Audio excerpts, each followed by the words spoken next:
అండి అందరికీ ఈరోజు సేమియా పాయసం ఎలా చేసుకోవాలో చూద్దామండి. ముందుగా స్టవ్ వెలిగించుకొని సేమియా చేసే గిన్నె పెట్టుకొని అందులో ఒక 2 స్పూన్స్ వరకు నెయ్యి వేసుకోవాలండి.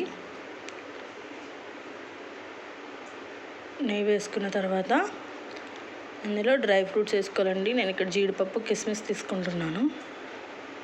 జీడిపప్పు కొంచెం ఫ్రై అయిన తర్వాత ఇప్పుడు కిస్మిస్ వేసుకుందామండి. ఇప్పుడు కొంచెం కిస్మిస్ కూడా వేసేసుకోవాలి. ఇలా వేసుకున్న తర్వాత ద్వారగా ఫ్రై చేసుకొని పక్కకు తీసి పెట్టుకోవాలండి. ఇలా పక్కకు తీసేసుకున్న తర్వాత అందులోనే ఒక 1 కప్ వరకు సేమియాలు తీసుకుంటున్నాను.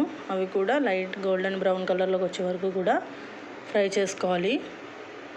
ఇలా కలుపుతూ ఫ్రై చేసుకోవాలండి, లేదంటే మాడిపోతాయి.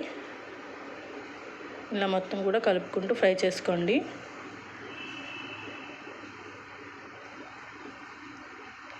ఇలా మొత్తం కూడా ఫ్రై చేసుకున్న తర్వాత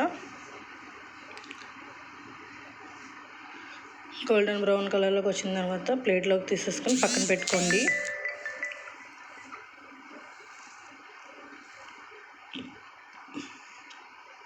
ఇలా ప్లేట్లో తీసేసుకున్న తర్వాత అందులోనే ఒక 1-2 గ్లాస్ వరకు కూడా వాటర్ వేసుకోండి. ఇలా వాటర్ వేసుకున్న తర్వాత బాయిల్ అవుతున్న తర్వాత లైట్గా ఇలా బాయిల్ అవుతున్నప్పుడు అందులో సగ్గుబియ్యం తీసుకోండి. నేను చిన్న సగ్గుబియ్యం తీసుకున్నానండి. మీరు పెద్ద సగ్గుబియ్యం అయినా సరే తీసుకోవచ్చు. సేమ్ అదే క్వాంటిటీలో మీరు పెద్ద సగ్గుబియ్యం కూడా తీసుకోండి. ఇప్పుడు ఫ్రై చేసుకున్న సేమియాలు కూడా వేసేసుకొని ఒకసారి కలుపుకుంటూ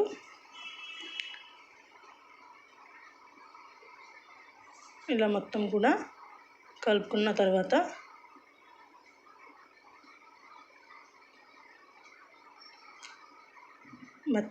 మరీ మెత్తగా ఉడకకూడదండి. సాఫ్ట్గా లైట్గా ఉడికేటట్టుగా చూసుకోండి. ఇలా మనం చేత్తో అంటే 2 పీసు కింద అవ్వాలి సేమియా. ఇప్పుడు నేను 1 కప్పు సేమియాలకి 1.5 కప్ వరకు షుగర్ వేసుకుంటున్నానండి. ఈ స్వీట్కి తగ్గట్టు 1 కప్కి అయితే 1.5 కప్పు షుగర్ వేసుకుంటాను. ఎందుకంటే మనం సగ్గుబియ్యం కూడా వేసుకున్నాం కాబట్టి సరిపోతుందండి. స్వీట్ ఎక్కువ తినేవాళ్ళు 2 కప్స్ వరకు వేసుకోవచ్చు. కాకపోతే మాత్రం 1.5 కప్ అయితే కరెక్ట్గా సరిపోతుందండి.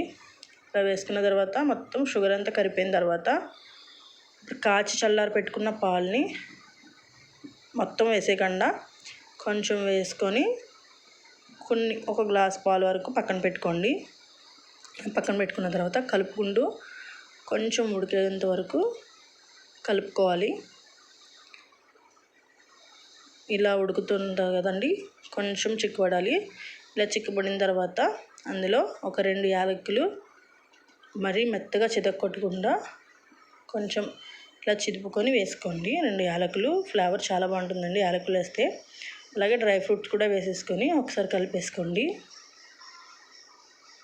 ఇలా ఒకసారి కలిపేసుకున్న తర్వాత స్టవ్ ఆఫ్ చేసుకొని మనం ఇందాక పక్కన పెట్టుకున్నాం కదండి పాలు, అవి కూడా వేసేసుకోండి. ఇలా వేసుకుంటే మనకి సేమియా అయితే చిక్కబడకుండా ఉంటుందండి. పల్స్ ఉంటుంది. అది చల్లారేటప్పటికి లైట్గా చిక్కబడుతుంది. అంతేనండి, మన సేమియా అయితే రెడీ అయిపోతుంది.